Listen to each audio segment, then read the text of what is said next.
Hi guys, H1Bയിലിപ്പോൾ ഇനി US വരുന്നവർക്കൊരു അടിയായിട്ടുണ്ട്. കഴിഞ്ഞ ദിവസം ട്രംപ് ഒരു നിയമം ഇവിടെ കൊണ്ടുവന്നു.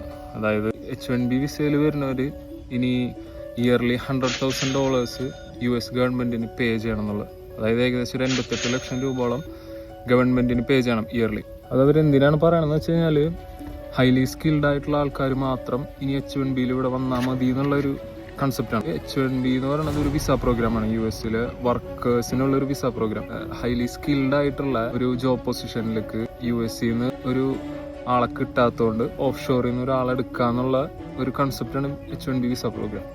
അപ്പോൾ അതിലിനി ഹൈലി സ്കിൽഡ് ആയിട്ടുള്ള ആൾക്കാർ മാത്രം മതി എന്നുള്ളൊരു കൺസെപ്റ്റിലാണ് അവർ ഇത് കൊണ്ടുവന്നതാണ് അവർ പറയണത്. ഒരു ഇത്രയും ഹ്യൂജ് എമൗണ്ട് അവർ ഇടുന്നതിൻ്റെ ഉദ്ദേശം എന്ന് വെച്ചാൽ ഒരു കാൻഡിഡേറ്റ് അത്രയും സ്കിൽഡ് ആണെങ്കിൽ ഇത്രയും വില കൊടുത്തിട്ട് നിങ്ങൾ അങ്ങനെ കൊണ്ടുവന്നോ, അങ്ങനെയാണെങ്കിൽ അല്ലാത്തവർ ഇവിടെ വേണ്ട എന്നുള്ളൊരു കൺസെപ്റ്റ്. അപ്പോൾ വലിയ വലിയ കമ്പനികൾ, ആപ്പിൾ, മൈക്രോസോഫ്റ്റ് അങ്ങനത്തെ കമ്പനികൾക്കൊക്കെ വേണമെങ്കിൽ നിങ്ങൾക്ക് ആൾക്കാരെ കൊണ്ടുവരാം, നിങ്ങൾക്ക് അത്രയും പേ ചെയ്യാൻ നിങ്ങൾക്ക് പറ്റുമെങ്കിൽ എന്നുള്ളൊരു കൺസെപ്റ്റ്.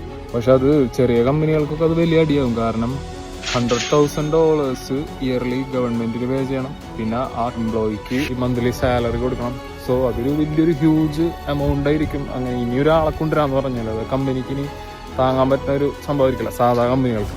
ഇപ്പോൾ ഇവർ പറയണത് എന്താണെന്ന് വെച്ച് കഴിഞ്ഞാൽ US-ലുള്ള സിറ്റിസൺസിനൊക്കെ കൂടുതൽ ഓപ്പർച്യൂണിറ്റി കിട്ടട്ടെ, അത് കഴിഞ്ഞിട്ട് മതി പുറത്തുള്ള ആൾക്കാർക്ക്. ഇനി അഥവാ കിട്ടണമെങ്കിൽ തന്നെ അത് ഹൈലി സ്കിൽഡ് ആയിട്ടുള്ള ആൾക്കാർക്ക് മാത്രം പോരാ. ഈ രാജ്യത്തിന് ഒന്നില്ലെങ്കിൽ സിറ്റിസൺസ് അല്ലെങ്കിൽ ഹൈലി സ്കിൽഡ് ആയിട്ടുള്ള ആൾക്കാർ മാത്രം മതി എന്നാണ് അവർ ഉദ്ദേശിക്കുന്നത്. ഈ ഒരു നിയമം കൊണ്ടുവന്നുകൊണ്ട് അവർ ഉദ്ദേശിക്കുന്നത്. ഇപ്പോൾ കഴിഞ്ഞ ദിവസം വൈറ്റ് ഹൗസിൽ ഉണ്ടായിരുന്ന ഒരു ചടങ്ങിലാണ് ആ സൈൻ ചെയ്യണ കാര്യങ്ങളൊക്കെ അത് പബ്ലിഷ് ചെയ്തത്. ഇത് എത്രത്തോളം ബാധിക്കും എന്നുള്ളത് ഇപ്പോഴും ഫുള്ളായിട്ടൊരു ഐഡിയ ആയിട്ടില്ല.